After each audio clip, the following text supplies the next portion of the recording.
Bonjour à toutes et à tous, bienvenue sur Ondes lycéennes pour un nouvel épisode de notre série consacrée au grand thème de la philosophie.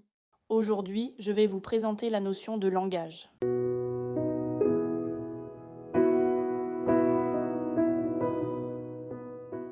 Tout d'abord, le langage peut être défini comme un système de signes, des mots, des sons ou des gestes qui permet de communiquer et d'exprimer la pensée. Le langage est donc à la fois un outil de communication et un moyen de structurer notre pensée.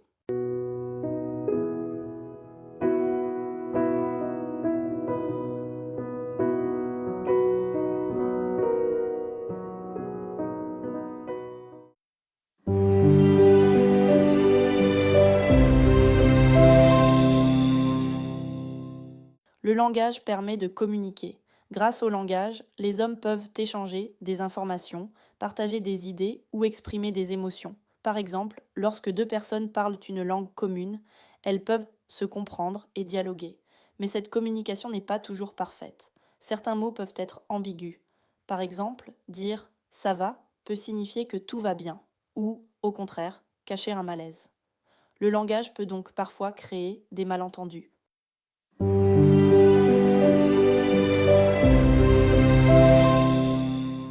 Le langage structure la pensée. Platon affirme que penser, c'est se parler à soi-même. Cela signifie que nous utilisons les mots pour organiser nos idées. Par exemple, lorsqu'on prépare une dissertation, on met ses idées en mots pour mieux les comprendre et les structurer.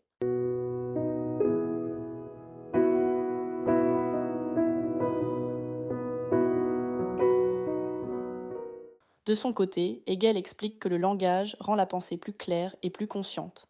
Sans langage, il serait beaucoup plus difficile de formuler précisément ce que nous pensons.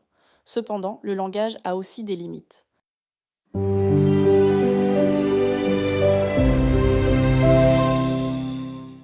Certaines expériences sont difficiles à exprimer avec des mots.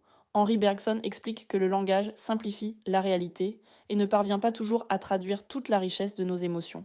Par exemple, lorsqu'une personne vit un deuil ou un grand amour, elle peut dire ⁇ Je n'ai pas les mots ⁇ Cela montre que certains sentiments sont trop complexes pour être exprimés parfaitement par le langage.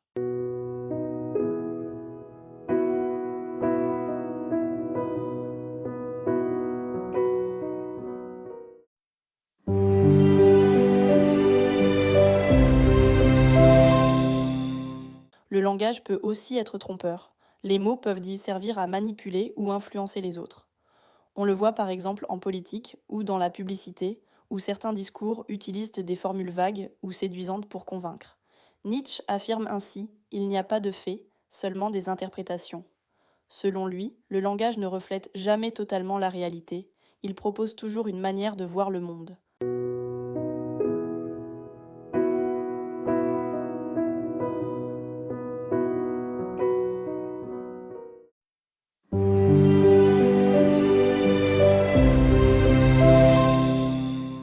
Enfin, le langage joue un rôle essentiel dans la vie humaine. Il permet de transmettre des connaissances, de construire des relations sociales et même de créer des œuvres littéraires ou poétiques.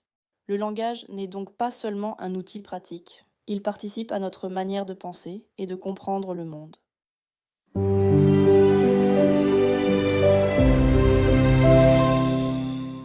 Pour conclure, le langage est indispensable à l'être humain. Il permet de communiquer et de structurer la pensée, mais il possède aussi des limites et peut parfois être source de manipulation ou de malentendus.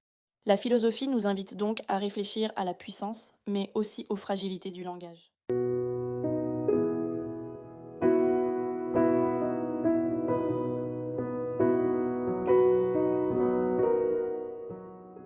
Merci de nous avoir écoutés et à bientôt pour un nouvel épisode sur Ondes lycéennes.